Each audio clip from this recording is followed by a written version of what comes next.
नमस्कार, आदाब, सत श्री अकाल। आप सभी का स्वागत है कंपटीशन वाला चैनल पे। मेरा नाम है तनुज बंसल और आज हम डिस्कस करने वाले हैं वेव ऑप्टिक्स नाम के चैप्टर को। पूरे चैप्टर को एक ही लेक्चर में डिस्कस करेंगे, सारे इसके फॉर्मूले करेंगे, सारे इंपॉर्टेंट कॉन्सेप्ट्स करेंगे, एक भी कॉन्सेप्ट आपका छूटेगा नहीं। जैसा कि आपको पता है कि आपके नीट के लिए ये पूरा चैप्टर है ये बहुत इंपॉर्टेंट है और बहुत सारे लोग इसे कहते हैं कि ये चैप्टर इजी है। मैं भी कहता हूं इजी है, लेकिन आपका रिएक्शन कुछ ऐसा नहीं होना चाहिए और आपका रिएक्शन सच में ऐसा नहीं होगा अगर आप इस पूरे लेक्चर को देख लोगे। तो इस पूरे लेक्चर में पूरे कंप्लीट चैप्टर को डिस्कस करेंगे। तो आइए करते हैं शुरुआत मेरे साथ। यस, सबसे पहले वेव ऑप्टिक्स के चैप्टर में वेव फ्रंट क्या होता है, डेफिनेशन देखिए। The locus of all the points vibrating in the same phase is called wave front. ये देखिए एक एग्जांपल है। हमने पानी में एक जगह पे पत्थर मारा तो ये पानी में रिपल्स क्रिएट हुए। तो ये पानी में जो रिपल्स क्रिएट हुए हैं इनमें आप देख रहे हो कि सर्कल्स दिखाई दे रहे हैं आपको। एक ये सर्कल बाहर की तरफ जा रहे हैं, ऐसे फैल रहे हैं, ये सर्कल्स ऐसे फैल रहे हैं। तो इन सर्कल पे जो सारे पॉइंट्स होंगे वो एट अ टाइम ऊपर होंगे, फिर वो नीचे जाएंगे, वाइब्रेट कर रहे होंगे सारे एक साथ। एक सर्कल पे सारे पॉइंट्स एक साथ ऊपर आएंगे, एक साथ नीचे जाएंगे, एक साथ ऊपर आएंगे, एक साथ नीचे जाएंगे, यानी कि सेम फेज में वाइब्रेट कर रहे होंगे। ऐसे पॉइंट्स के लोकस को यानी कि पाथ को हम कहते हैं वेव फ्रंट। ये मैंने डायग्राम दिखाई है, ये तो पिक्चर है, ये मैंने खुद डायग्राम बनाई है। ये यहां पे पत्थर मारा, वेव चारों डायरेक्शन में फैल गई, ठीक है ना। उस वेव के परपेंडिकुलर, ये देखिए, it is perpendicular to the direction of propagation of wave और डायरेक्शन ऑफ रे। जिस तरफ वेव जा रही है या जिस तरफ रे जा रही है उसके परपेंडिकुलर डायरेक्शन में वेव फ्रंट होगा, उसको वेव फ्रंट बोलते हैं। और ये सर्कल भी वेव फ्रंट है, फिर ये सर्कल भी वेव फ्रंट है। कुछ टाइम बाद और बड़ा हो जाएगा सर्कल, कुछ टाइम बाद और बड़ा हो जाएगा सर्कल, सारे के सारे क्या कहलाएंगे, वेव फ्रंट कहलाएंगे। तो वेव फ्रंट में सारे पार्टिकल्स का फेज सेम होता है और वेव फ्रंट वेव की डायरेक्शन के या रे की डायरेक्शन के परपेंडिकुलर होता है। क्लियर? आगे बढ़ते हैं। Shape of wave front. Wave front की शेप कैसी कैसी हो सकती है? पहली, अगर पॉइंट सोर्स है, ठीक है जी, अगर पॉइंट सोर्स है, जैसे कि आपने पढ़ा होगा इलेक्ट्रोस्टैटिक्स में कि पॉइंट चार्ज के लिए जो इलेक्ट्रिक फील्ड होती है वैसे चारों तरफ फैलती है। तो किसी भी लाइट सोर्स है, ये लाइट सोर्स है, सपोज करो बल्ब है, ठीक है ना, बल्ब से रोशनी चारों तरफ फैल रही है, तो इसके परपेंडिकुलर सरफेस जो होगी वो स्फेरिकल होगी भाई। पॉइंट चार्ज के लिए जैसे गॉसियन सरफेस स्फेरिकल होती है, उसी तरीके से पॉइंट सोर्स ऑफ लाइट के लिए जो वेव फ्रंट होगा वो भी स्फेरिकल होगा। लाइन सोर्स अगर होगा, जैसे ट्यूब लाइट लाइन सोर्स होगा, तो उसके लिए सिलेंड्रिकल वेव फ्रंट होगा। और अगर सोर्स इंफिनिटी पे होगा, बहुत दूर होगा, तो इंफिनिटी से आने वाली रेज को हम ऑलमोस्ट पैरेलल मान लेते हैं। तो पैरेलल की वजह से जो वेव फ्रंट होगा वो प्लेनर होगा। इसको प्लेनर कहते हैं या प्लेन वेव भी कह देते हैं। इस प्लेन वेव को जरूरी नहीं है कि हम इस शीट से शो करें। ये लाइंस आ रही हैं, इसके परपेंडिकुलर ये शीट है। जब आप इसका साइड व्यू देखोगे शीट का, वैसे तो ये शीट है, देखो इस तरफ रेज जा रही है, ये शीट इसके परपेंडिकुलर है, वैसे तो शीट है, लेकिन साइड व्यू में देखोगे तो एक लाइन है, तो इसको आप लाइन भी बना सकते हो। बार बार शीट बजाने की बजाय आप एक लाइन भी बना सकते हो। तो आगे से मैं इस शीट की जगह पे जब मैं लाइन दिखाऊंगा तो उसका मतलब वही होगा कि ये प्लेनर वेव फ्रंट है या फिर प्लेन वेव है। तो पैरेलल रेज के लिए हम क्या कहते हैं, वेव फ्रंट कैसा होगा, प्लेनर होगा, या और वेव कैसी होगी, प्लेन वेव होगी। क्लियर? बढ़िया। उसके बाद shape of wave front. Shape of wave front of a plane wave after reflection और रिफ्रैक्शन। अगर प्लेन वेव है मतलब पैरेलल रेज हैं, तो रिफ्लेक्शन या रिफ्रैक्शन होने के बाद उनका वेव फ्रंट कैसा दिखेगा? कनकेव मिरर रेज को कन्वर्ज करता है, तो उसका वेव फ्रंट भी आपको रिफ्रैक्शन के बाद कन्वर्जिंग दिखेगा। पहले देखो प्लेन है, उसके बाद रेज कन्वर्ज हो गई, तो ये वेव फ्रंट भी आपको कन्वर्ज होता हुआ दिखेगा। जैसे वाईफाई का सिग्नल है बिल्कुल वैसा दिख रहा है। सिमिलरली कन्वेक्स लेंस के लिए रेज आई, शुरू में प्लेन है वेव फ्रंट, बाद में आपको कन्वर्ज होता हुआ दिखेगा। समझे? उसके बाद कन्वेक्स मिरर ये पैरेलल रेज को डाइवर्ज कर देता है, तो इसका वेव फ्रंट ऐसे आई, फैल गया, रिफ्लेक्शन के बाद फैलता हुआ दिखेगा diverging wave front. Concave lens में भी रेज डाइवर्ज कर जाएंगी तो इसका वेव फ्रंट भी आपको डाइवर्जिंग दिखेगा। उसके बाद देखो ये दोनों चीजें तो हो गई जिसमें कन्वर्जिंग वेव फ्रंट है, ये दोनों चीजें होंगी जिसमें डाइवर्जिंग वेव फ्रंट है। उसके बाद ये प्लेन वेव फ्रंट है। देखो प्लेन मिरर में अगर पैरेलल रेज जा रही हैं तो पैरेलल ही वापस आ जाएंगी, यानी कि प्लेनर वेव फ्रंट ही बनेगा। ग्लास स्लैब के अंदर भी पैरेलल रेज जाती हैं तो बाद में भी पैरेलल ही रहती हैं, यानी कि प्लेनर वेव फ्रंट बनेगा। प्रिज्म के अंदर भी अगर पैरेलल रेज जाती हैं तो बाद में भी पैरेलल ही रहती हैं, तो इसमें भी प्लेनर वेव फ्रंट ही बनेगा। तो याद रहेगा, ठीक है जी, किन में कन्वर्जिंग है, किन में डाइवर्जिंग है और किन में प्लेनर है। बढ़िया। उसके बाद आ जाओ कि ये जो पूरा चैप्टर है ये इस प्रिंसिपल पे बेस्ड है, हाइजेंस प्रिंसिपल। हाइजेंस प्रिंसिपल क्या है ये लिखा तो हुआ है लेकिन मैं आपको बना के समझा देता हूं। होता क्या है हाइजेंस प्रिंसिपल के अंदर, देखिएगा एक पॉइंट सोर्स है हमारे पास, ठीक है ना, there is a point source of light. इसकी वजह से एक स्फेरिकल वेव फ्रंट बनेगा। उस स्फीयर का मैं एक छोटा सा हिस्सा दिखा देता हूं, उस स्फीयर का मैं एक छोटा सा हिस्सा दिखा, पूरा स्फीयर नहीं दिखा रहा, एक छोटा सा हिस्सा दिखा रहा हूं। ये वेव फ्रंट बन गया, ठीक है जी।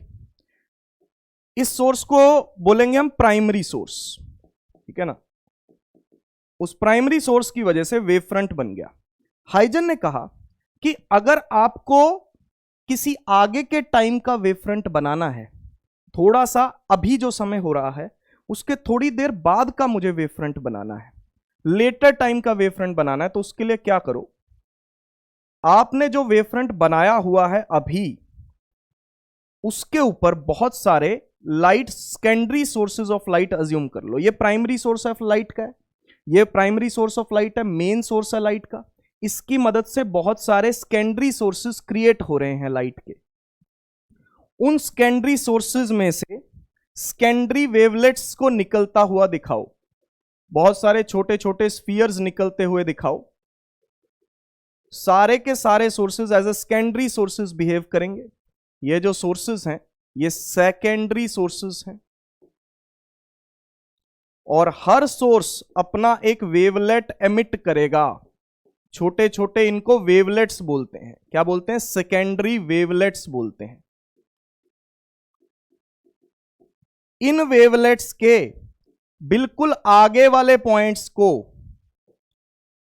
अगर मैं टेंजेंट कर्व से ज्वाइन करूं, इन सोर्सेस के बिल्कुल आगे वाले पॉइंट्स को, यानी कि फ्रंट पॉइंट्स को, वेव फ्रंट नाम होता है ना, फ्रंट, इनके सारे आगे वाले फ्रंट पॉइंट्स को अगर मैं टेंजेंट से ज्वाइन करूं तो ये हमारे पास बन गया secondary wave front at later time T, at later time. समझ पा रहे हो? आपके पास प्राइमरी सोर्स है, उससे एक वेव फ्रंट बना, उस वेव फ्रंट के ऊपर बहुत सारे पॉइंट्स ले लो, उनको सेकेंडरी सोर्सेज बोलो, उसमें से सेकेंडरी वेवलेट्स निकालो, उनके फ्रंट वाले पॉइंट को टेंजेंट से ज्वाइन करो, तो आपको जो वेव फ्रंट मिलेगा वो थोड़ी देर बाद का मिल जाएगा और उसे आप बोलोगे सेकेंडरी वेव फ्रंट। इसी तरीके से फिर इन पॉइंट्स में से वेव्स निकलेंगी, वेवलेट्स निकलेंगी, फिर उनके फ्रंट पॉइंट को ज्वाइन करोगे, थोड़ी देर और बाद का मिल जाएगा, फिर ऐसे ऐसे ऐसे ऐसे जो है वो चलता रहेगा। यही हाइजन की थ्योरी थी। हाइजन की थ्योरी ये थी कि भैया अगर आपको किसी पर्टिकुलर टाइम पे वेव फ्रंट पता है तो थोड़ी देर बाद का वेव फ्रंट आप निकाल सकते हो। मेरे साइड में वो फिस फिस करने वाला लगा हुआ है, रूम फ्रेशनर लगा हुआ है। जैसे ही वो बजता है, मतलब वो रूम फ्रेश एयर जो है वो देता है, तो एकदम से मैं डर जाता हूँ। अभी जो है मेरा जो है डरा था मैं, और जब मैं इन चीज़ों को लिख रहा था लेक्चर से पहले तब भी एकदम से मैं डर गया था। तो बहुत ही भयानक है, इससे बच के रहने की ज़रूरत है। आपके रूम में भी अगर रूम फ्रेशनर लगा हुआ है तो वैसे ज़रूरत नहीं है, लेकिन फिर भी अगर लगा हुआ है तो प्लीज़ उससे बच के रहें। ठीक है जी, ओके। तो नोट करके एक स्पेशल पॉइंट लिख लें बस, reflection and refraction can be proved by Huygens wave theory. Reflection और रिफ्रैक्शन को हम रे ऑप्टिक्स में पढ़ते हैं, लेकिन इनको हाइजन की वेव थ्योरी से भी प्रूव किया जा सकता है। इनका प्रूव ऑब्वियसली हम नहीं करेंगे, ठीक है ना, कोई डेरिवेशन तो हमें इसमें करनी नहीं है, लेकिन मैंने बता दिया कि इनको प्रूव किया जा सकता है। धन्यवाद। आगे बढ़ते हैं। सुपरपोजिशन ऑफ वेव्स, क्योंकि चैप्टर का नाम है वेव ऑप्टिक्स। लाइट को हम एक वेव मान के चल रहे हैं। जब हम लाइट को एक वेव मान के चल रहे हैं तो इसमें हम क्या बोलेंगे, समझो भाई। इसमें हम बोल रहे हैं कि at a particular point in the medium the resultant displacement produced by the number of waves is the vector sum of the displacement produced by each of the wave. यानी कि मान लो आपके पास बहुत सारी वेव्स हैं, उन सभी वेव्स के डिस्प्लेसमेंट आपको दिए हुए हैं, तो नेट डिस्प्लेसमेंट जो होगी वो इनका वेक्टर सम होगी। इसको कहते हैं सुपरपोजिशन ऑफ वेव्स।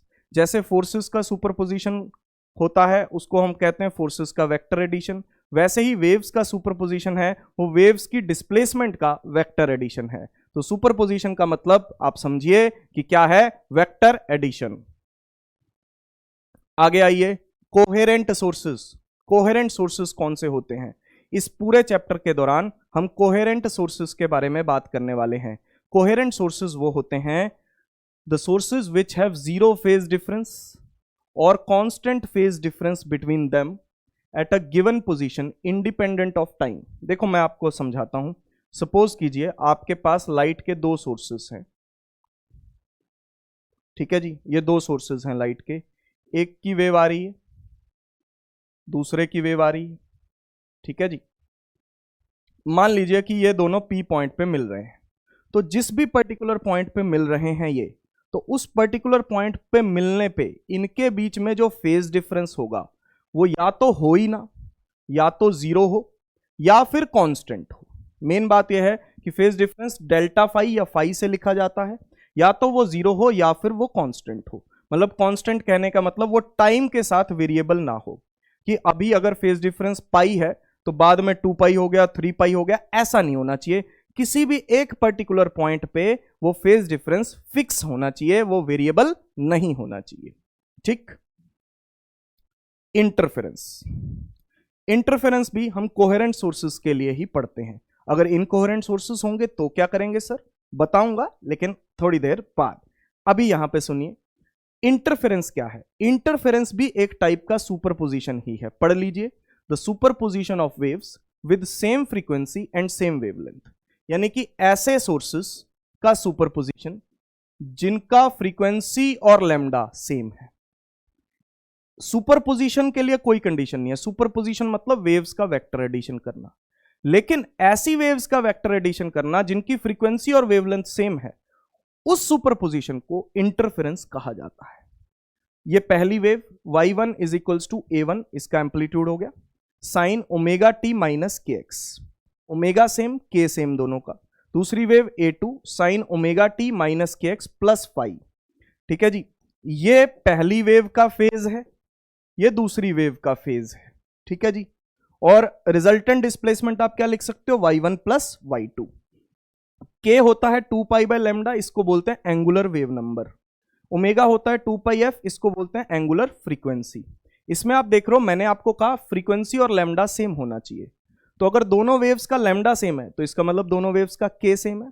अगर दोनों वेव्स की फ्रीक्वेंसी सेम है इसका मतलब दोनों वेव्स का ओमेगा सेम है, ठीक है जी। इसीलिए आप देखो यहां पे ओमेगा टी के एक्स, सिर्फ फर्क क्या है, फेज डिफरेंस का फर्क है।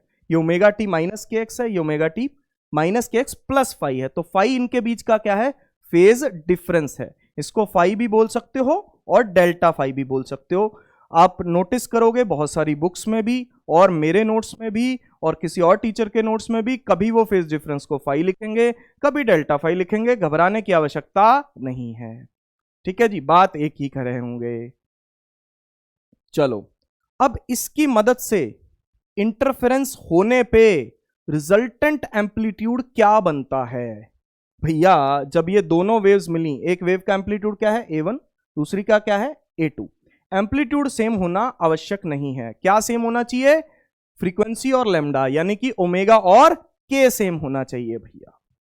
तो रिजल्टेंट एम्पलीट्यूड क्या बनेगा, देख लो, under root a1 square plus a2 square plus 2a1 a2 cos phi.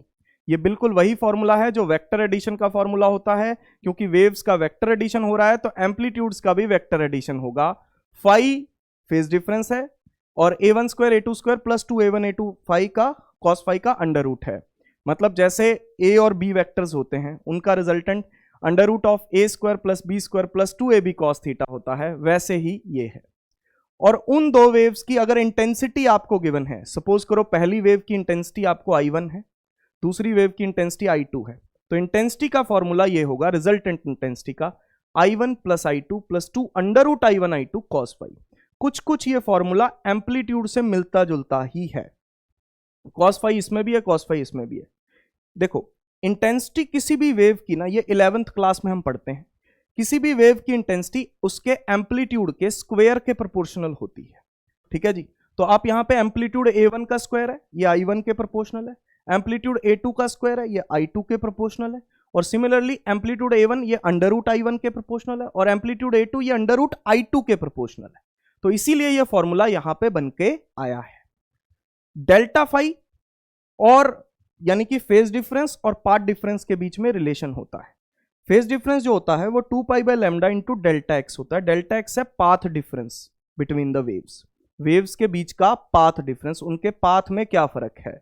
Path क्या होता है, जैसे मैंने आपको बताया कि मान लो ये x1 पाथ कवर करके आई है, ये वेव x2 पाथ कवर करके आई है, तो इनके बीच में जो पाथ डिफरेंस होगा वो क्या होगा, x1 माइनस x2 या x2 माइनस x1, है ना। जो वेव कितना पाथ कवर करके आई है उनके पाथ में जो डिफरेंस है वो लिखा गया है।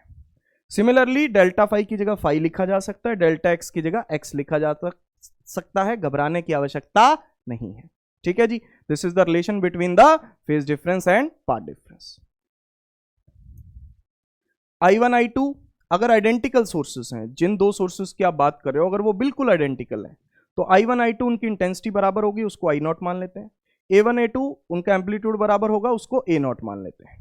तो रिजल्टेंट एम्पलीट्यूड का फॉर्मूला उस केस में क्या हो जाएगा, देखो इस फॉर्मूले में अगर मैं A1 A2 को A0 पुट करता हूं तो ये बन जाएगा amplitude 2A0 cos phi bye 2। अगर इस फॉर्मूले के अंदर मैं I1 I2 को I0 पुट करता हूं तो इंटेंसिटी बनेगी 4I0 cos square phi bye 2। इस फॉर्मूले को आप बड़ी आसानी से याद कर सकते हो कि भैया एम्पलीट्यूड का स्क्वायर जो होता है वो इंटेंसिटी के प्रोपोर्शनल होता है। 2 का स्क्वायर करो 4 आ गया, कॉस का करो तो कॉस स्क्वायर आ गया, समझ गए। और एम्पलीट्यूड की जगह पे इंटेंसिटी आ गई। ऐसे याद रखने का तरीका है ये, समझे। That is the method to learn.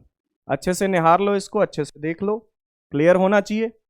Clear है भाई, ओके आगे बढ़ते हैं। अब बात करेंगे कि ये इंटरफेरेंस दो टाइप का हो सकता है, या तो कंस्ट्रक्टिव या डिस्ट्रक्टिव। या तो वेव्स जो हैं वो कंस्ट्रक्टिवली मिलेंगी या डिस्ट्रक्टिवली मिलेंगी। कंस्ट्रक्टिवली मिलने का मतलब है कि वो अपने एम्पलीट्यूड को ऐड होके बढ़ा रही हैं, डिस्ट्रक्टिवली मिलने का मतलब है कि वो अपने एम्पलीट्यूड को माइनस कर रही हैं। देखिएगा कंस्ट्रक्टिव इंटरफेरेंस के केस में cos फाई की वैल्यू +1 होगी, डिस्ट्रक्टिव में -1 होगी। कंपैरिजन देखते जाइएगा, क्योंकि cos फाई की ज्यादा से ज्यादा वैल्यू +1 हो सकती है। मुझे एम्पलीट्यूड को अगर ज्यादा से ज्यादा रखना है तो मैं cos फाई की वैल्यू +1 रखूंगा, कम से कम रखना है तो -1 रखूंगा। cos फाई की वैल्यू 1 कब कब हो सकती है, ±2n पाई पे, वेर n की वैल्यू 0 1 2 3 कुछ भी हो सकती है। n की वैल्यू 0 पुट करो 0 आ जाएगा, फाई की वैल्यू n की वैल्यू 1 पुट करो ±2 पाई ±4 पाई, n की वैल्यू 2 पे, फिर ऐसे 6 पाई 8 पाई 10 पाई ऐसे चलता जाएगा, 2 पाई 4 पाई, 4 पाई वो लेटने वाली नहीं है ना। फाई की वैल्यू इवन मल्टीपल ऑफ पाई होनी चाहिए भाई, फाई की वैल्यू इवन मल्टीपल ऑफ पाई होनी चाहिए। ये फिर कर रहा है, फिर डरा रहा है मुझे, और मैं डर भी रहा हूं भाई, सच बता रहा हूं, चेहरे पर डर नहीं दिख रहा लेकिन मैं डर रहा हूं भाई। इधर देखो आप, ±2n-1 पाई, इसमें ये शर्त है n की वैल्यू 1 से शुरू करनी है, इसमें n की वैल्यू 0 से, इसमें n की वैल्यू 1 से। 1 2 3, 1 पुट करोगे पाई, 2 पुट करोगे 3 पाई, 3 पुट करोगे 5 पाई, प्लस माइनस सब में लगाना है कि भाई एंगल प्लस में भी हो सकता है और माइनस में भी हो सकता है। तो ऐसे केस में जो फाई का अगर ऑड मल्टीपल आएगा तब cos फाई की वैल्यू -1 होगी। cos फाई की वैल्यू +1 कब होगी, जब पाई का इवन मल्टीपल होगा, और cos फाई की वैल्यू -1 कब होगी, जब फाई का ऑड मल्टीपल होगा, पाई का ऑड मल्टीपल होगा। अच्छा, अगर फेज डिफरेंस आपको पता है तो पाथ डिफरेंस भी पता चल जाएगा इस फॉर्मूले से। फेज डिफरेंस का अगर आपको फॉर्मूला पता है तो पाथ डिफरेंस का फॉर्मूला भी पता चल जाएगा, ±n लैम्डा। n की वैल्यू 0 1 2 3, तो अगर n की वैल्यू 0 पुट करोगे तो 0, 1 पुट करोगे लैम्डा, 2 लैम्डा, 3 लैम्डा, 4 लैम्डा, यानी कि लैम्डा की फॉर्म में आना चाहिए। 0 lambda, 2 lambda, 3 lambda, 4 lambda, 5 lambda, 6 lambda, तो कंस्ट्रक्टिव इंटरफेरेंस। इधर देखो ये फॉर्मूला है ±2n-1 लैम्डा बाई 2, एन की वैल्यू 1 से शुरू करनी है, तो इसमें पुट करोगे lambda by 2, 3 lambda by 2, 5 lambda by 2, 7 lambda by 2, odd odd में चलता जाएगा और लैम्डा बाई 2 आता जाएगा। ठीक है जी। इसमें एम्पलीट्यूड मैक्सिमम होता है A1 प्लस A2, इसमें मिनिमम होता है A1 minus A2। Maximum intensity √I1 plus √I2 का होल स्क्वायर होती है, इसमें मिनिमम इंटेंसिटी आती है √I1 माइनस √I2 का होल स्क्वायर। याद रखना भाई, कंस्ट्रक्टिव में और डिस्ट्रक्टिव में इंटेंसिटी क्या होती है वो पता होना चाहिए। अगर आइडेंटिकल सोर्सेज हैं तो, अगर मतलब आइडेंटिकल सोर्सेज हैं, A1 A2 दोनों A0 हैं, इधर देखो A1 A2 दोनों A0 हैं, तो मैक्सिमम इंटेंसिटी जो मिलेगी वो 4I0 मिलेगी और मैक्सिमम एम्पलीट्यूड 2A0 मिलेगा। ठीक है जी, दोनों इंटेंसिटीज को I0 मान लो, तो मैक्सिमम इंटेंसिटी 4I0 मिलेगी। ठीक है जी, इसमें I1 और I2 को I0 पुट कर देना बेटा, 4I0 अपने आप आ जाएगा। ये देख रहे हो ना, ये 4I0 दिख रहा है, ये मैक्सिमम इंटेंसिटी है इन the case of identical sources, और ये मैक्सिमम एम्पलीट्यूड है इन the case of identical sources. Clear हुआ? और मिनिमम क्या होगा? ए मिनिमम और आई मिनिमम दोनों 0 होंगे अगर आइडेंटिकल सोर्सेज होंगे, मतलब इंटेंसिटी भी कट जाएगी। A1 माइनस A2 है, A0 minus A0 0, I0 minus I0 का अंडर रूट I0 कट गए 0। तो आइडेंटिकल सोर्सेज के केस में minimum intensity 0, minimum amplitude 0, maximum amplitude 2A0 और मैक्सिमम इंटेंसिटी 4I0। बात समझ में आ रही है? यस सर, ओके जी। यंग्स डबल स्लिट एक्सपेरिमेंट, ये जो इंटरफेरेंस की कहानी हमने कही, ये इंटरफेरेंस को एक्सपेरिमेंटली प्रूव किया था यंग भाई साहब ने। तो यंग्स डबल स्लिट एक्सपेरिमेंट ये वही है जो यंग्स मॉडुलस वाला यंग होता है, 11th क्लास में भी आपको परेशान करता है और अभी भी आपको यहाँ पे परेशान करेगा।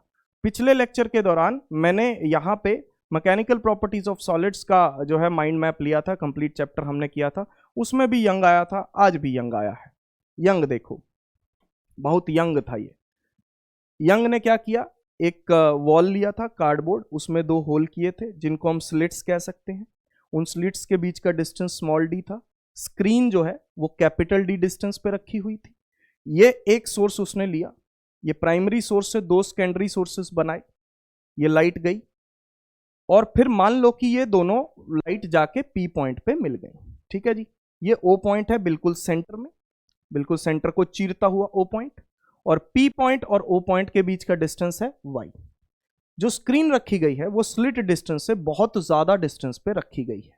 ठीक है जी, और कैपिटल D स्क्रीन डिस्टेंस है, ये तो मैंने बता दिया। अब इन दोनों वेव्स के बीच में जो वेव यहां से निकलेगी, जो वेव यहां से निकलेगी, ठीक है जी, तो उनके बीच में पाथ डिफरेंस होगा। S2P इस वेव ने कितना चला, S2P इस वेव ने कितना चला, S1P। Delta x S2P minus S1P derivation करने के बाद ये आ जाता है y small d by capital D। अगर कंस्ट्रक्टिव इंटरफेरेंस है तो ये y small d by capital D यानी कि पाथ डिफरेंस n लैम्डा के बराबर होगा, प्लस माइनस ये दिखाया गया है। और डिस्ट्रक्टिव के लिए ये होगा। कंस्ट्रक्टिव इंटरफेरेंस के केस में लाइट की इंटेंसिटी मैक्सिमम होती है तो उसको मैक्सिमा बोलते हैं। y small d by capital D plus minus n lambda है, इसको y की फॉर्म में भी याद कर सकते हो। मतलब कुछ नहीं किया, कैपिटल D को उधर ले गया और स्मॉल d को भी उधर ले गया। तो चाहे ऐसे याद कर लो चाहे ऐसे याद कर लो, आपकी मर्जी है। मैं ऐसे याद करता हूं। डिस्ट्रक्टिव इंटरफेरेंस यानी कि मिनिमा, तो उस केस में y small d by capital D इसके बराबर आना चाहिए, y की वैल्यू ये आनी चाहिए। समझ गए भाई? इसमें n की वैल्यू कहां से स्टार्ट होगी, 0 से, इसमें n की वैल्यू कहां से स्टार्ट होगी, 1 से। ठीक, उसके बाद ऐसा कुछ पैटर्न आपको दिखाई देगा। कुछ जगह पे लाइट दिखाई देगी, बहुत ज्यादा लाइट दिखाई देगी, कुछ जगह पे बहुत कम लाइट दिखाई देगी, या फिर ना के बराबर लाइट दिखाई देगी। जहां पे बहुत ज्यादा लाइट दिखाई देगी उसको मैक्सिमा बोलेंगे, और जहां पे बहुत कम लाइट दिखाई देगी उसको मिनिमा बोलेंगे। सबसे बिल्कुल बीच में सेंट्रल मैक्सिमा होगा। ये वो वाला पॉइंट होगा जहां पे पहुंचने के लिए लाइट रेज में कोई भी पाथ डिफरेंस नहीं होता। यहां से लाइट O पॉइंट पे आई और यहां से लाइट O पॉइंट पे आई, तो यहां पे पहुंचने के लिए S1O और S2O बराबर होते हैं तो पार्ट डिफरेंस यहां पे 0 आता है। ये कैसे आता है? जब n की वैल्यू हम यहां पे 0 रखते हैं तो उसके लिए आपको यहां पे पार्ट डिफरेंस जो है वो 0 मिलेगा, और सेंट्रल मैक्सिमा पे पार्ट डिफरेंस 0 होता है, इस बात का ध्यान रखें। सेंट्रल मैक्सिमा के जस्ट ऊपर फर्स्ट मिनिमा, नीचे भी प्लस माइनस, इसीलिए प्लस माइनस लगाते हैं।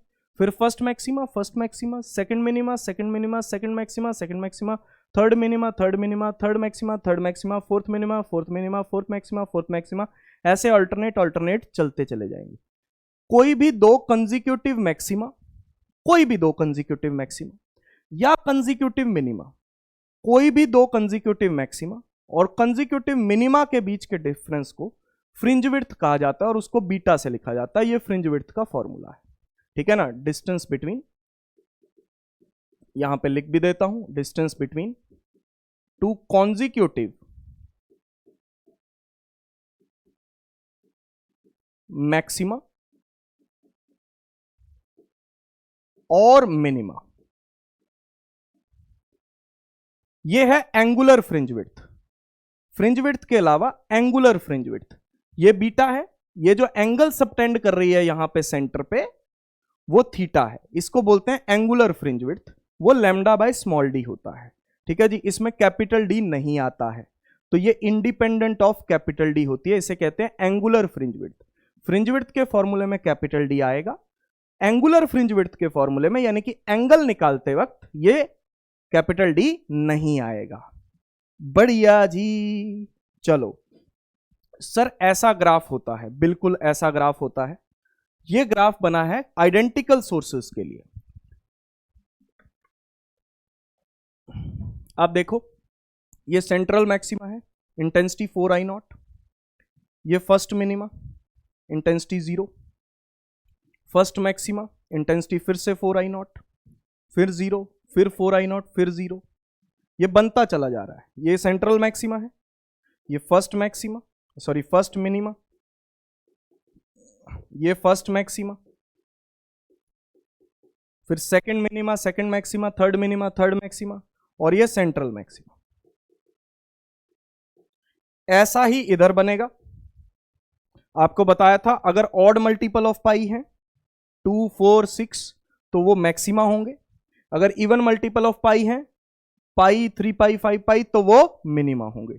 तो ये ग्राफ आइडेंटिकल सोर्सेज के केस में देखने को मिलेगा। आइडेंटिकल सोर्सेज के केस में मैक्सिमम इंटेंसिटी 4I0 होती है, मिनिमम इंटेंसिटी 0। तो 4I0 0, 4I0 0, 4I0 0, 4I0 0, ऐसा ग्राफ बनेगा। इंटरफेरेंस, टीबी स्पेशल, टीबी मेरा नाम है, short form Tanuj Bansal special. तो तनुज बंसल स्पेशल पॉइंट मैं अब आपके सामने यहां पे डिस्कस करने वाला हूं। वो पॉइंट क्या है, ध्यान से सुनिएगा। Interference is just a redistribution of energy, the total energy remains conserved during interference. Interference के दौरान टोटल एनर्जी कंजर्व रहती है, सिर्फ एनर्जी का रीडिस्ट्रीब्यूशन होता है।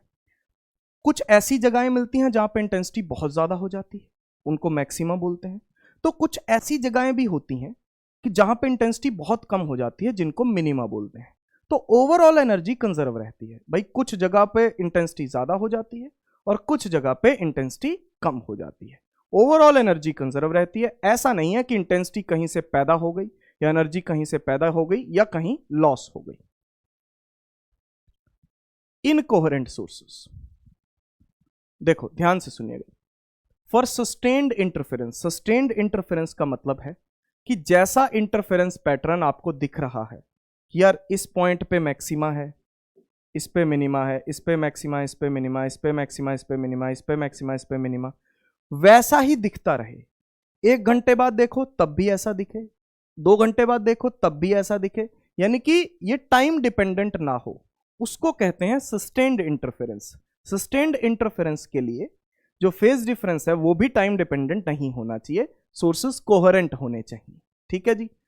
इन the case of coherent sources या इनकोहेरेंट सोर्सेस, यहां पे इन आएगा। In case of incoherent sources, यहां पे इन लगा लीजिएगा। Incoherent sources, interference pattern keeps on changing with time. अगर इनकोहेरेंट सोर्सेस हम ले लेंगे तो ये इंटरफेरेंस पैटर्न हमेशा ऐसा नहीं रहेगा। मतलब जिस जगह पे अभी मैक्सिमा है, हो सकता है थोड़ी देर बाद उस जगह पे मिनिमा हो। अभी जिस जगह पे मिनिमा है, हो सकता है कुछ टाइम बाद वहां पे मैक्सिमा हो। तो लगातार चेंज होता रहेगा और बहुत जल्दी चेंज होता रहेगा, मतलब आपको कुछ भी क्लैरिटी से दिखाई ही नहीं देगा, इतनी जल्दी ये पैटर्न चेंज होगा। तो इनकोहेरेंट केस में सस्टेन्ड इंटरफेरेंस नहीं होता, ठीक है ना, स्टेबल इंटरफेरेंस नहीं होता, वो टाइम के साथ लगातार चेंज करता रहता है। तो ऐसे केस में हम इंटेंसिटी को डिफाइन ही नहीं कर पाते कि एक पर्टिकुलर जगह पे इंटेंसिटी क्या है, हम उस इंटेंसिटी की एवरेज वैल्यू लिख लेते हैं। इंटेंसिटी का ये फॉर्मूला होता है, फाई वेरिएबल है क्योंकि फाई टाइम डिपेंडेंट है, तो कॉस फाई की एवरेज वैल्यू 0 होती है। कॉस फाई आधे साइकिल में पॉजिटिव होता है, आधे साइकिल में नेगेटिव होता है, पता है कॉस फाई का ग्राफ, ठीक है ना। तो कॉस फाई की एवरेज वैल्यू जो होती है वो 0 होती है, जिसका अगर आप इसको 0 पुट करोगे तो average intensity I1 plus I2 आ जाएगी। तो स्क्रीन पे किसी भी पर्टिकुलर पॉइंट पे आप मैक्सिमम इंटेंसिटी या मिनिमम इंटेंसिटी डिफाइन ही नहीं कर सकते, क्योंकि इंटरफेरेंस वहां पे टिकता ही नहीं, पल पल चेंज होता रहता है। तो हम एवरेज वैल्यू लिख देते हैं और एवरेज वैल्यू किसी भी पॉइंट पे I1 प्लस I2 लिखी जाएगी। क्लियर है जी, बढ़िया। उसके बाद अगर यंग्स डबल स्लिट एक्सपेरिमेंट को मोनोक्रोमेटिक लाइट के साथ ना करें, व्हाइट लाइट के साथ करें। मोनोक्रोमेटिक लाइट का मतलब होता है सिंगल कलर, ठीक है जी, मोनोक्रोमेटिक लाइट का मतलब होता है सिंगल कलर। अगर सिंगल कलर की बजाय हम उसको व्हाइट लाइट के साथ करें तो आपको रंग बिरंगे पैटर्न जो हैं वो बनते हुए स्क्रीन पे नजर आएंगे, सिवाय सेंट्रल मैक्सिमा के। सेंट्रल मैक्सिमा व्हाइट होगा क्योंकि सेंट्रल मैक्सिमा में सारी रेज का पाथ डिफरेंस 0 होता है। सेंट्रल मैक्सिमा के लिए पाथ डिफरेंस वेवलेंथ पे डिपेंड नहीं करता, तो इसलिए यहां पे सारी लाइट्स का मैक्सिमा बनता है, तो वहां पे व्हाइट लाइट दिखाई देती है, सभी का यहां पे मैक्सिमा बनेगा। लेकिन बाकी पॉइंट्स पे आपको जो है सेम मैक्सिमा नहीं बनेगा। मतलब किसी जगह पे अगर वॉयलेट कलर का मैक्सिमा है तो उस जगह पे रेड कलर का मैक्सिमा नहीं होगा। किसी जगह पे अगर आपको रेड कलर बहुत ज्यादा दिख रहा है, हो सकता है आपको वहां पे ग्रीन कलर दिखे ही ना, ठीक है जी, मतलब कुछ भी हो सकता है। तो सारे कलर्स के मैक्सिमा मिनिमा सेम पॉइंट पे नहीं होंगे, तो आपको रंग बिरंगे पैटर्न्स जो हैं वो बने हुए दिखाई देंगे। उसके बाद चेंजेस इन वाईडीएससी। वाईडीएससी में कुछ चेंजेस, भाई हमारी आदत रहती है कुछ ना कुछ खुराफात करने की, भाई हम कुछ ना कुछ खुराफात करते रहते हैं। हम कहते हैं कि भैया ऐसा कैसे है ना, ऐसा कैसे ये बैठ गया, ऐसा कैसे ये पड़ा है। तो हमने क्या किया, ये वाईडीएससी के एक्सपेरिमेंट को ले जाके पानी में डुबो दिया। तो जैसे ही इस एक्सपेरिमेंट को पानी में डुबो दिया म्यू रिफ्रैक्टिव इंडेक्स में, तो उसकी वजह से ये पूरा का पूरा पैटर्न कॉन्ट्रैक्ट हो गया। इसमें जो मैक्सिमा मिनिमा बन रहे होंगे वो भी कॉन्ट्रैक्ट हो जाएंगे, क्योंकि फ्रिंज विड्थ कॉन्ट्रैक्ट हो जाएगी। होगा क्या कि फ्रिंज विड्थ ये होती है, अब जैसे फ्रिंज विड्थ लैम्डा के प्रोपोर्शनल है, जैसे ही मैंने मीडियम चेंज किया तो लैम्डा चेंज हो गया, लैम्डा रिड्यूस हो गया, लैम्डा बाय म्यू हो गया नया लैम्डा। तो नई फ्रिंज विड्थ भी क्या होगी, बीटा बाय म्यू, यानी कि फ्रिंज विड्थ क्या हो गई, रिड्यूस हो गई, लैम्डा क्या हो गया, रिड्यूस हो गया, पैटर्न क्या हो गया, रिड्यूस हो गया। यानी कि जो मैक्सिमा मिनिमा दूर दूर बन रहे थे अब वो पास पास बनेंगे, बस यही बात है, ठीक है जी, ध्यान रखिएगा। उसके बाद किसी ने कहा कि इनमें से किसी भी एक स्लिट के आगे ग्लास स्लैब लगा दो, इंट्रोडक्शन ऑफ ग्लास स्लैब, किसी भी एक स्लिट के आगे ग्लास स्लैब लगा दो, म्यू रिफ्रैक्टिव इंडेक्स की और टी थिकनेस की। जिस स्लिट के आगे आपने ग्लास स्लैब लगाई है तो आपका सेंट्रल मैक्सिमा उसी तरफ शिफ्ट हो जाएगा। अगर आपने नीचे ग्लास स्लैब लगाई है तो सेंट्रल मैक्सिमा नीचे शिफ्ट हो जाएगा, और अगर ऊपर लगाई है तो ऊपर शिफ्ट हो जाएगा। इनफैक्ट सिर्फ सेंट्रल मैक्सिमा नहीं, पूरा का पूरा पैटर्न ऊपर या नीचे शिफ्ट हो सकता है डिपेंडिंग अपॉन आपने ग्लास स्लैब कहां लगाई। तो शिफ्टिंग का डिस्टेंस y है, तो कितना शिफ्ट होगा, इसके लिए पार्ट डिफरेंस का फॉर्मूला याद रखें, y small d by capital D, mu minus 1 into T.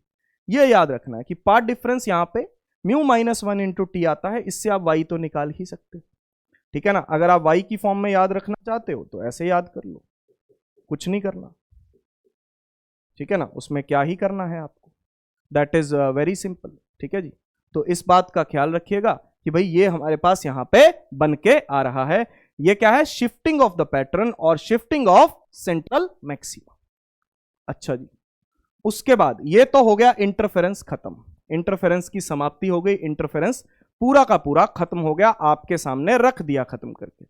उसके बाद आता है डिफ्रैक्शन। डिफ्रैक्शन वेव ऑप्टिक्स के काफी सारे इफेक्ट हैं। लाइट का वेव करेक्टर मानने से या लाइट को वेव मानने से काफी सारे इफेक्ट नजर आते हैं। एक तो इंटरफेरेंस नजर आता है, एक आता है डिफ्रैक्शन।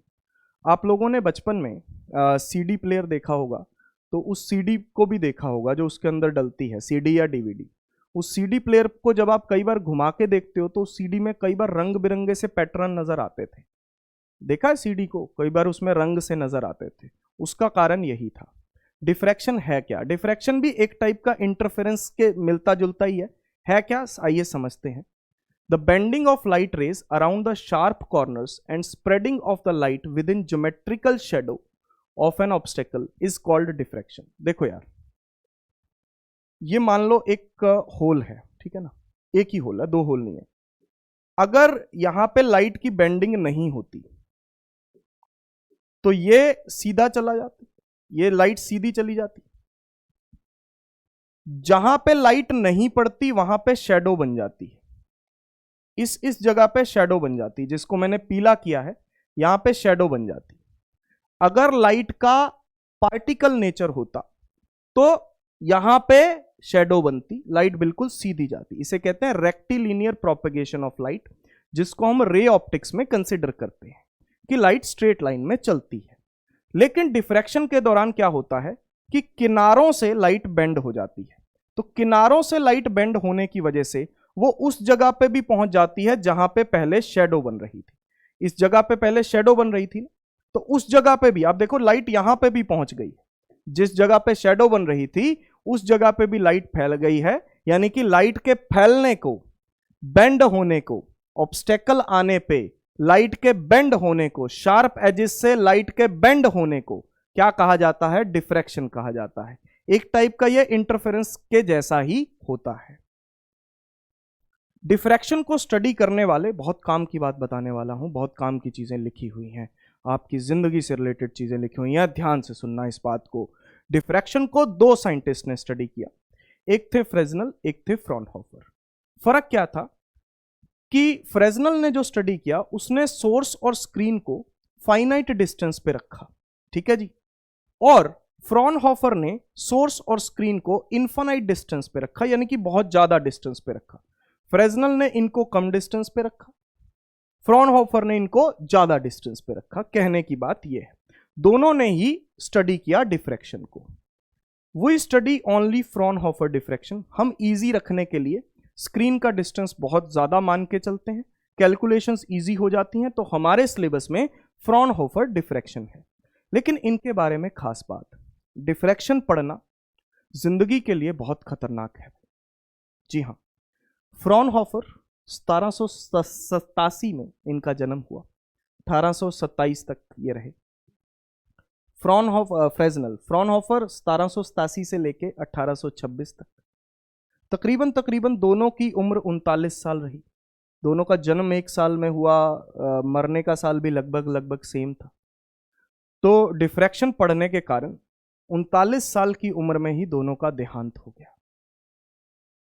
अब आप सोचो कि आपको डिफ्रैक्शन पढ़ना है या नहीं पढ़ना, आगे जाना है या नहीं जाना, ये आपकी मर्जी है। डिफ्रैक्शन पढ़ने वालों की जिंदगी को खतरा, ये मैंने आपको बता दिया है।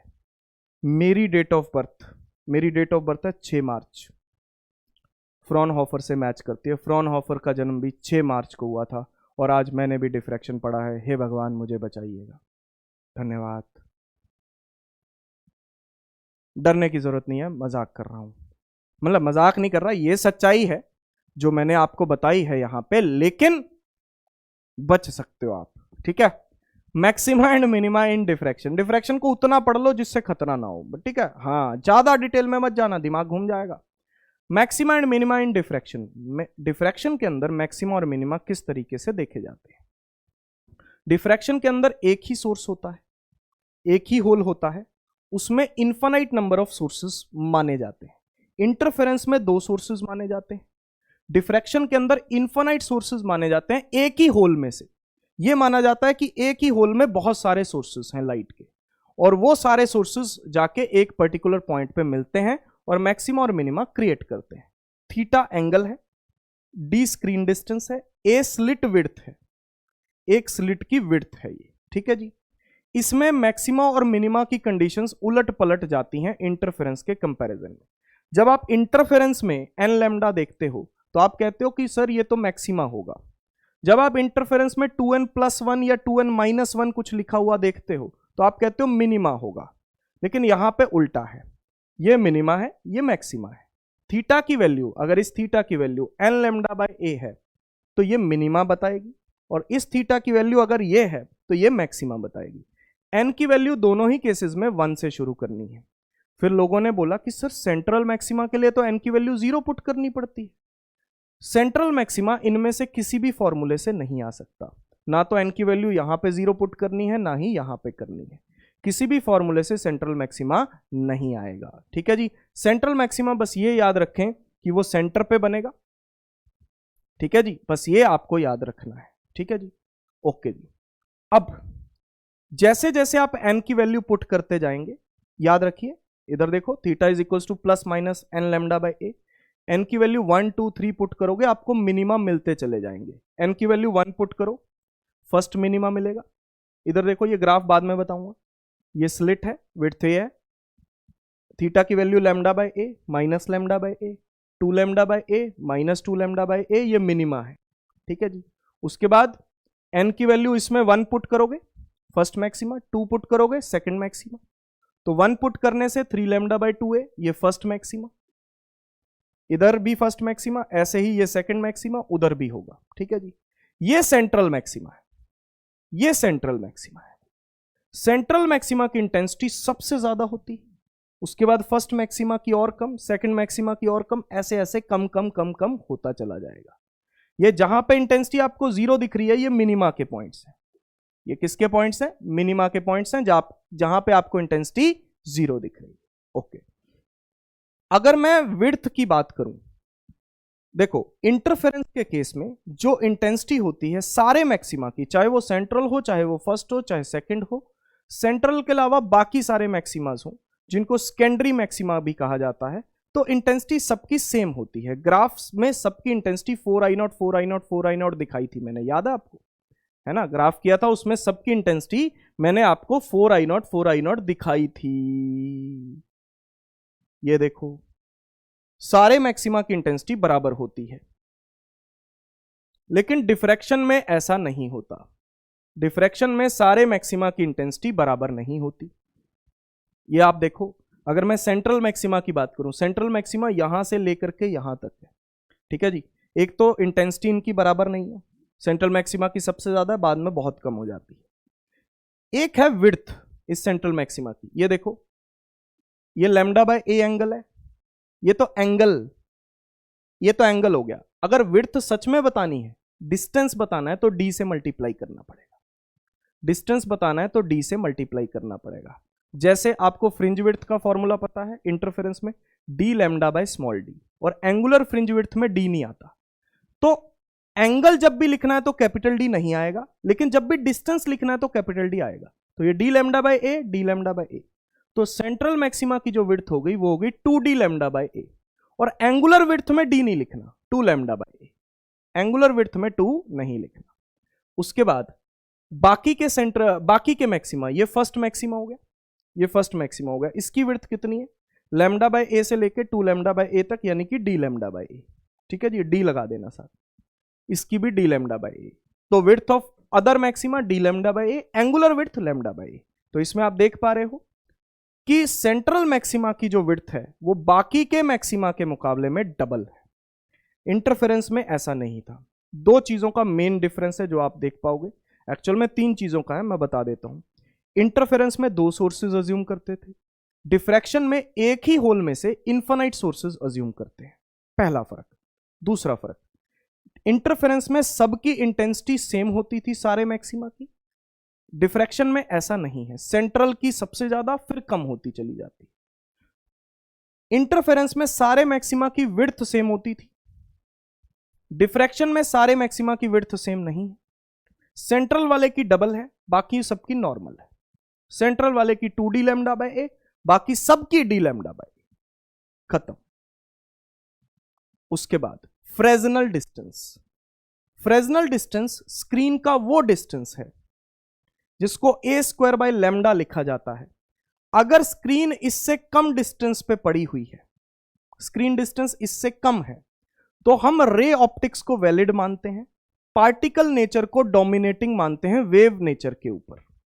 लेकिन अगर स्क्रीन डिस्टेंस इससे ज्यादा है तो हम वेव नेचर को डोमिनेट मानते हैं पार्टिकल नेचर के ऊपर। यानी कि लाइट का वेव नेचर कंसीडर करना है या नहीं करना, यह इस बात पे डिपेंड करता है कि स्क्रीन कितनी दूरी पे रखी हुई है। अगर स्क्रीन फ्रेजनल डिस्टेंस से ज्यादा दूरी पे रखी हुई है तो वेव नेचर कंसीडर करो, अगर नहीं रखी हुई, स्क्रीन बहुत पास रखी हुई है, तो आप पार्टिकल नेचर को कंसीडर करो। और ZF होता है ए स्क्वायर बाय लैम्डा, इसको बोलते हैं फ्रेजनल डिस्टेंस। वैसे तो हमने जो डिफ्रैक्शन पढ़ी है वो फ्रॉनहोफर की पढ़ी है, ठीक है जी, इन्फिनाइट डिस्टेंस के लिए, लेकिन फिर भी फ्रेजनल डिस्टेंस का फॉर्मूला हमारे सिलेबस में है, पढ़ लीजिएगा। तो इसी के साथ डिफ्रैक्शन भी हमारे लिए खत्म हो गई है। डिफ्रैक्शन का पूरा कच्चा चिट्ठा मैंने आपके सामने खोल के रख दिया है। उसके बाद आती है रिजॉल्विंग पावर। क्या होती है रिजॉल्विंग पावर की डेफिनेशन समझो। The resolving power of an instrument is the ability to distinguish between the two neighboring points। देखो यार, होता क्या है कि जो हमारे इंस्ट्रूमेंट्स हैं, टेलीस्कोप, माइक्रोस्कोप, जब उनके थ्रू हम किसी इमेज को देखते हैं तो उसमें भी डिफ्रैक्शन होता है। डिफ्रैक्शन होने का मतलब है कि लाइट का फैलना। जैसे मान लो इन्फिनिटी से रेज आ रही हैं, ठीक है ना, मैं आपको समझाता हूं। इन्फिनिटी से रेज आ रही हैं, ये लेंस बीच में पड़ा हुआ है, तो हमें पता है कि इमेज एक पॉइंट बन जाती है, ठीक है ना। लेकिन डिफ्रैक्शन की वजह से ऐसा नहीं हो पाता। डिफ्रैक्शन की वजह से इमेज एक पॉइंट इमेज नहीं बनती, पूरी इमेज फैल जाती है, ठीक है जी। उसकी वजह से क्या होता है कि दो ऑब्जेक्ट्स को अलग अलग करके देखने में बड़ी दिक्कत आती है। कई बार ऐसा हो जाता है कि वो दो ऑब्जेक्ट्स दूर से देखने पे आपको एक साथ मिले हुए दिखाई देते हैं, आपको उनकी इमेज एक दूसरे में मिली हुई दिखाई देती है, उसको कहते हैं अनरिजॉल्व्ड। अगर दोनों ऑब्जेक्ट्स के सेंटर आपको अलग अलग दिखाई दे जाएं, उसको कहते हैं जस्ट रिजॉल्व्ड। और अगर बिल्कुल ही अलग अलग दिखाई दें, उसको कहते हैं फुली रिजॉल्व्ड, ठीक है जी। The resolving power of an instrument is the ability to distinguish between two neighbouring points. दो पॉइंट्स को अलग अलग देखने की किसी भी इंस्ट्रूमेंट की एबिलिटी को उसकी रिजॉल्विंग पावर कहते हैं। दिक्कत क्यों आती है कि इमेज पॉइंट इमेज नहीं बनती, इसीलिए दो ऑब्जेक्ट्स की इमेजेस आपस में मिली हुई दिखाई देती हैं। If the sources are separated such that their central maxima do not overlap, their images can be distinguished and said to be resolved। अगर उन दो सोर्सेस के, दो पार्टिकल्स के सेंट्रल मैक्सिमा आपको अलग अलग दिखाई दे रहे हैं, ठीक है जी, अगर पूरे अलग दिखाई दे रहे हैं उसको कहते हैं फुली रिजॉल्व्ड, अगर जस्ट अलग अलग दिखाई दे रहे हैं उसको कहते हैं जस्ट रिजॉल्व्ड, अगर बिल्कुल भी अलग अलग दिखाई नहीं दे रहे, एक दूसरे में मिले हुए दिखाई दे रहे हैं, तो उसको कहते हैं अनरिजॉल्व्ड। तो अगर कौन सा बेटर है, ये बेटर है ना, जो इंस्ट्रूमेंट आपको ये इनको अलग अलग करके दिखाए। क्योंकि दो चीजें, आप माइक्रोस्कोप में अमीबा देख रहे हो, पैरामीशियम देख रहे हो, अगर आपको दोनों वो मिले हुए आपस में दिखाई दे गए तो क्या फायदा, फिर माइक्रोस्कोप का फायदा क्या है। चलो भाई, तो इनकी रिजॉल्विंग पावर को करते हैं डिस्कस। सबसे पहले रिजॉल्विंग पावर ऑफ टेलीस्कोप। ये है टेलीस्कोप का ऑब्जेक्टिव लेंस, ठीक है जी, ये है टेलीस्कोप का ऑब्जेक्टिव लेंस जिस पे आके लाइट टकराती है। ये उस लेंस का डायामीटर है 2a। इसकी वजह से इमेज बनी, सपोज करो इतनी इमेज बनी, उसका ये एंगल है थीटा, ठीक है जी। तो रिजॉल्विंग लिमिट, सबसे पहले एक टर्म होती है रिजॉल्विंग लिमिट। इसका मतलब होता है कि वो डिस्टेंस, जिस डिस्टेंस पे वो रिजॉल्व कर सकता है, ठीक है जी। तो रिजॉल्विंग लिमिट थीटा, ठीक है जी, या वो एंगल जिस पे ये रिजॉल्व कर पा रहा है, ठीक है ना, दो ऑब्जेक्ट्स को। जैसे मान लो कि ये एक इमेज बनी, इतनी फैल गई है, ठीक है ना। इंस्ट्रूमेंट कौन सा अच्छा होगा, जिसमें ये ज्यादा फैले या कम फैले? जिसमें ये कम फैले, ठीक है ना, एक अच्छी इमेज बने। अगर डिफ्रैक्शन ज्यादा हो रही है, ठीक है ना, तो ऑब्वियसली वो इंस्ट्रूमेंट फिर अच्छा नहीं है। तो रिजॉल्विंग लिमिट क्या होती है कि इससे ज्यादा नहीं फैलना चाहिए, ठीक है जी। तो 1.22 लैम्डा बाय 2a ये रिजॉल्विंग लिमिट है। रिजॉल्विंग पावर जो है इसका इनवर्सली प्रोपोर्शनल होती है। किसी भी इंस्ट्रूमेंट की रिजॉल्विंग पावर कब ज्यादा होगी? जब ये चीज कम हो। तो ये रिजॉल्विंग लिमिट है, जितनी ये कम होगी उतनी ही उस इंस्ट्रूमेंट की रिजॉल्विंग पावर अच्छी होगी। तो वो हो उल्टा कर दिया इसका। इससे हमें यह पता चल रहा है कि रिजॉल्विंग पावर डायामीटर के डायरेक्टली प्रोपोर्शनल है और लैम्डा के इनवर्सली प्रोपोर्शनल है। इसीलिए ऑब्जेक्टिव लेंस का डायामीटर ज्यादा रखा जाता है ताकि रिजॉल्विंग अच्छी हो, ऑब्जेक्ट्स अलग अलग दिखाई दें, उनकी इमेजेस कम फैलें। ये थीटा कम होना चाहिए, रिजॉल्विंग पावर ज्यादा होनी चाहिए। थीटा क्या होना चाहिए? कम होना चाहिए भाई, इमेज कम फैलनी चाहिए, तभी रिजॉल्विंग पावर आपको ज्यादा मिलेगी। ठीक है जी, इसे रिजॉल्विंग लिमिट कहते हैं। ये इसके डायरेक्टली प्रोपोर्शनल है, इसके डायामीटर के, और लैम्डा के इनवर्सली प्रोपोर्शनल है कि वेवलेंथ कम होनी चाहिए। ठीक है जी, वेवलेंथ सबसे कम किस कलर की होती है? वॉयलेट कलर की। समझ गए भाई? ओके, बढ़िया। उसके बाद रिजॉल्विंग पावर ऑफ माइक्रोस्कोप। ये है माइक्रोस्कोप, ये है उसका ऑब्जेक्टिव लेंस, ये है उसका आईपीस। ठीक है जी, ये है ऑब्जेक्ट, और ऑब्जेक्ट के द्वारा ये एंगल बन रहा है आधा एंगल थीटा। ठीक है जी, और इन दोनों लेंस के बीच में मीडियम बड़ा है यू, म्यू का। The minimum distance between two objects at which they are just distinct is. देखो, दो ऑब्जेक्ट्स को अलग अलग देखने के लिए उनके बीच में मिनिमम डिस्टेंस इतना होना चाहिए। इसको कहते हैं रिजॉल्विंग लिमिट ऑफ माइक्रोस्कोप। दो ऑब्जेक्ट्स के बीच में मिनिमम डिस्टेंस कितना होना चाहिए, इसको कहते हैं रिजॉल्विंग लिमिट। ठीक है जी, अगर इससे कम डिस्टेंस होगा तो ये रिजॉल्व नहीं कर पाएगा। Lambda wavelength, mu refractive index है जो इन दोनों के बीच में है, थीटा हाफ एंगल है, ठीक है ना, of the cone of the light from point object. इससे लाइट कोन में फैल रही है, उसका आधा एंगल थीटा है। म्यू साइन थीटा को न्यूमेरिकल अपर्चर बोला जाता है। ठीक है जी, इस माइक्रोस्कोप का। अब ध्यान से सुनिएगा, रिजॉल्विंग पावर अभी भी इसके लिए भी, इसके लिए रिजॉल्विंग लिमिट को थीटा बोलते हैं, ये फॉर्मूला देख लो। इसके लिए रिजॉल्विंग लिमिट को डी से लिखा जाता है, ये डिस्टेंस डी भी आप बोल सकते हो। ठीक है जी, रिजॉल्विंग लिमिट को डी से लिखा जाता है, थीटा से नहीं, ये इसका फॉर्मूला है। ठीक है जी, तो रिजॉल्विंग पावर इसके केस में भी 1 बाय रिजॉल्विंग लिमिट है और 2 mu sine theta by 1.22 lambda है। उसमें क्या था? 2a bye 1.22 lambda. इसमें क्या है? 2 mu sine theta by 1.22 lambda. याद रहेगा, इसमें भी वही है। ठीक है जी, लैम्डा के इनवर्सली प्रोपोर्शनल। इसकी भी जो रिजॉल्विंग पावर है वो लैम्डा के इनवर्सली प्रोपोर्शनल है। क्लियर है जी? याद रहना चाहिए। उसके बाद आ जाओ पोलराइजेशन पे, जो कि लास्ट टॉपिक है। पोलराइजेशन क्या होता है? The phenomena of restricting the vibration of a light. उस लाइट का इलेक्ट्रिक वेक्टर, मेन तौर पे हम जो देख पाते हैं लाइट को वो इलेक्ट्रोस्टैटिक वेक्टर की वजह से देख पाते हैं। उसकी इंटेंसिटी बहुत ज्यादा होती है as compare to magnetic vector या मैग्नेटिक फील्ड वेक्टर। तो in a particular direction perpendicular to the plane, perpendicular to the direction of propagation of wave is called polarisation of light. देखो भाई, एक अनपोलराइज्ड लाइट है, मान लो ऐसे जा रही, तो उसके परपेंडिकुलर जो उसके इलेक्ट्रिक फील्ड वेक्टर्स ऑसिलेट करेंगे लाइट के, वो उसके परपेंडिकुलर प्लेन में चारों तरफ ऑसिलेट करेंगे।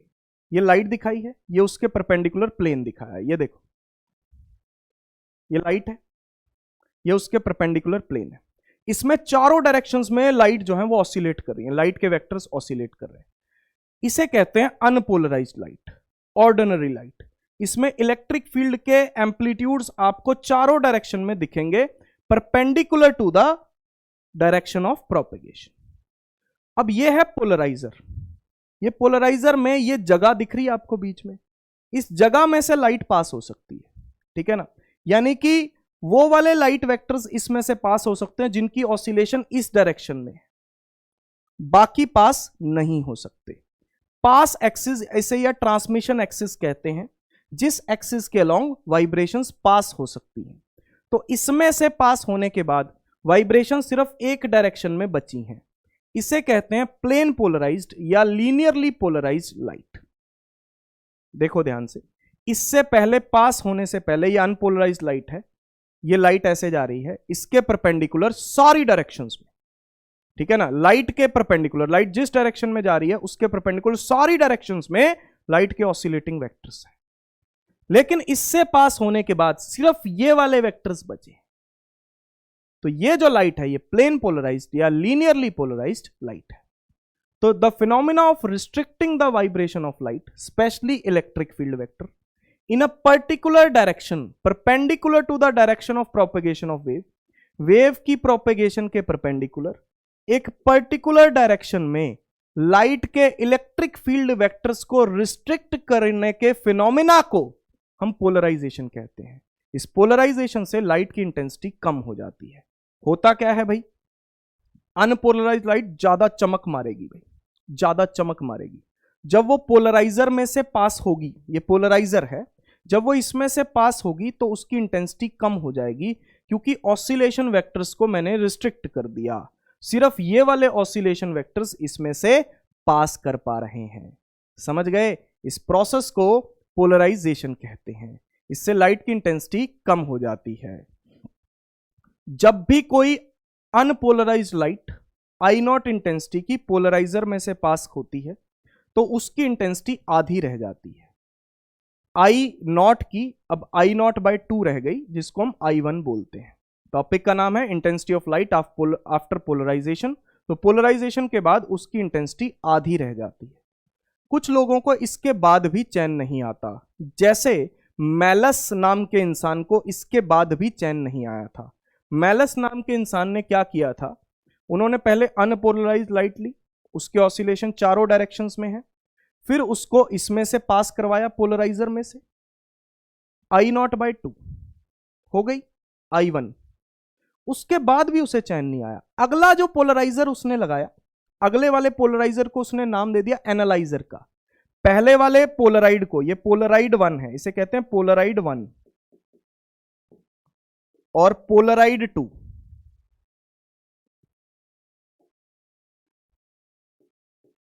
पोलराइड 1 को कहते हैं पोलराइजर और पोलराइड 2 को कह रहे हैं एनालाइजर। काम दोनों का सेम है, पोलराइज करना लाइट को। तो ये अनपोलराइज्ड लाइट थी, इसको पोलराइज कर दिया, उसके बाद भी चैन नहीं आया तो एक थीटा एंगल पे पोलराइजर और लगा दिया, जिसको एनालाइजर कह दिया। तो अब क्या होगा, पहले लाइट के ये वाले ऑसिलेशंस पास कर रहे थे, अब ये वाले ऑसिलेशंस इसमें से पास करके लाइट के ऑसिलेशंस ये वाले बचेंगे। तो इसके बाद जो लाइट की इंटेंसिटी बचेगी वो और कम हो जाएगी। यहां पे I0 इंटेंसिटी है, यहां पे I0/2 जिसको I1 बोल दिया। अब मैं और कम करना चाहता हूं लाइट की इंटेंसिटी को, तो उसके लिए मैंने इसको थीटा एंगल पे अगले एनालाइजर को रख दिया। तो उससे जो इंटेंसिटी निकलेगी वो होगी I2 = I1 cos square theta. और I1 क्या है, I0/2। I0 क्या है, अनपोलराइज्ड लाइट की इंटेंसिटी। समझ गए भाई? एंड थीटा है angle between the transmission axis of two polaroids. ठीक है जी, इनकी एक्सिस के बीच का एंगल। क्लियर? बढ़िया, याद रखना भाई, मैलस का लॉ है। पोलराइजेशन जो रियल फिनोमेना में होती है वो दो तरीके से हो सकती है रियल लाइफ में। पहली पोलराइजेशन होती है polarization by scattering. Polarization by scattering क्या होता है समझ लीजिए। सनलाइट है, ये सनलाइट जब निकलती है तो ये अनपोलराइज्ड लाइट होती है। ये सनलाइट यहां से निकली, इसमें आप देख रहे हो मैंने 2 ऑसिलेशन वेक्टर दिखा रखे हैं। लाइट किस डायरेक्शन में जा रही है, एक्स एक्सिस में। उसके बाद एक्स एक्सिस में जा रही है, इसके ऑसिलेशन वेक्टर 2 डायरेक्शन में दिखाए हैं मैंने, वाई में और जेड में। ये जो डॉट दिखा रखे हैं ना, ये जेड के ऑसिलेशंस है। डॉट मतलब जेड ऑसिलेशंस। ये जो पिंक पिंक डॉट दिखा रखे हैं, इसका मतलब लाइट जेड में भी ऑसिलेट कर रही है। ऐसे भी, ऐसे भी, ऐसे भी, ऐसे भी, दोनों डायरेक्शंस में ऑसिलेट कर रही है। तो ये सनलाइट जब एयर मॉलिक्यूल्स डस्ट पार्टिकल्स से टकराती है तो क्या होता है, when light is incident on small particles of atmosphere such as dust particles, air molecules, it is absorbed by the electrons in the molecules. Hence electrons start vibrating. होता क्या है, जब ये इनके डस्ट पार्टिकल एयर मॉलिक्यूल से टकराती है तो इनके अंदर के जो इलेक्ट्रॉन्स हैं वो लाइट को एब्जॉर्ब कर लेते हैं और जैसे लाइट के वेक्टर्स ऑसिलेट कर रहे हैं वैसे इलेक्ट्रॉन्स भी ऑसिलेट करने लगते हैं। These vibrating electrons emit radiations in all directions except in their own line of vibration. ये इलेक्ट्रॉन मान लो ऐसे ऑसिलेट करने लग गए तो ये इलेक्ट्रॉन सारे डायरेक्शन में वाइब्रेशंस एमिट करेंगे, सिर्फ एक लाइन को छोड़ के जिसके अलोंग ये वाइब्रेट कर रहे हैं, उस डायरेक्शन में ये लाइट को एमिट नहीं करेंगे। तो उस डायरेक्शन के अलोंग जो आपको लाइट की इंटेंसिटी मिलेगी वो मिनिमम मिलेगी। होगा क्या कि यहां पे इससे पहले दोनों डायरेक्शन में ऑसिलेशंस थी, y में भी और z में भी, लेकिन यहां से पास होने के बाद इस डायरेक्शन वाली लाइट में, यानी कि परपेंडिकुलर डायरेक्शन वाली लाइट में, ये इंसिडेंट रे है,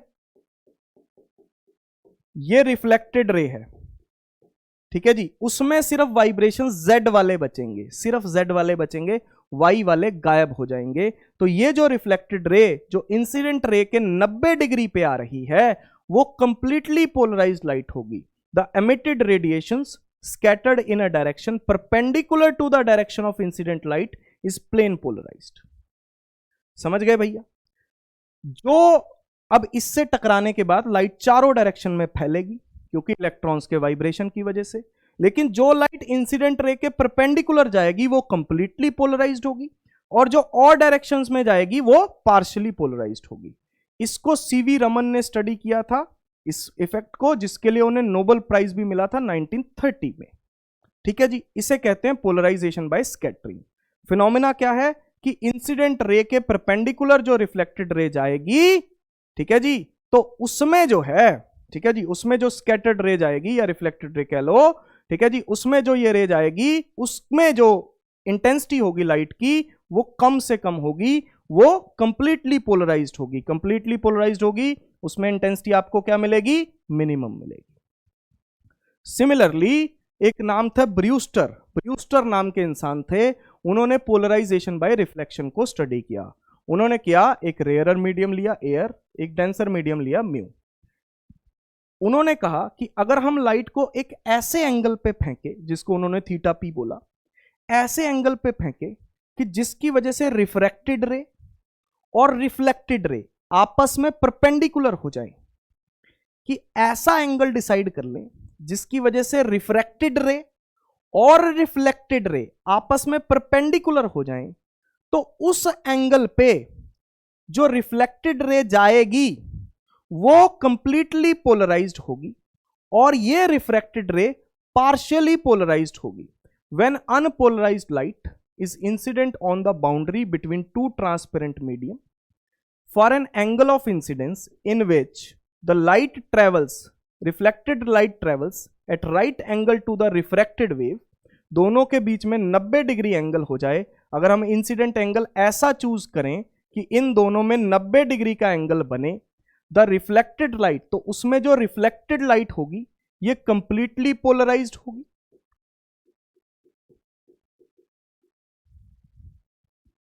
completely polarized, and refracted light is partially polarized, ये partially polarized हो। समझ गए? इस बात को याद रखना। स्कैटरिंग में क्या था, जो 90 डिग्री पे जा रही थी वो कंप्लीटली पोलराइज्ड थी और एंगल्स पे जाने वाली पार्शियली पोलराइज्ड थी। इसमें रिफ्लेक्टेड रे कंप्लीटली पोलराइज्ड है, रिफ्रैक्टेड रे पार्शियली पोलराइज्ड है।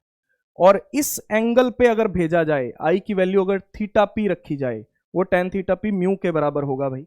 ठीक है जी, तो इससे आप tan theta p is equal to mu याद रख सकते हो। इस एंगल को कहते हैं, इसको थीटा पी को ऐसे भी लिख सकते हो, टेन इनवर्स म्यू।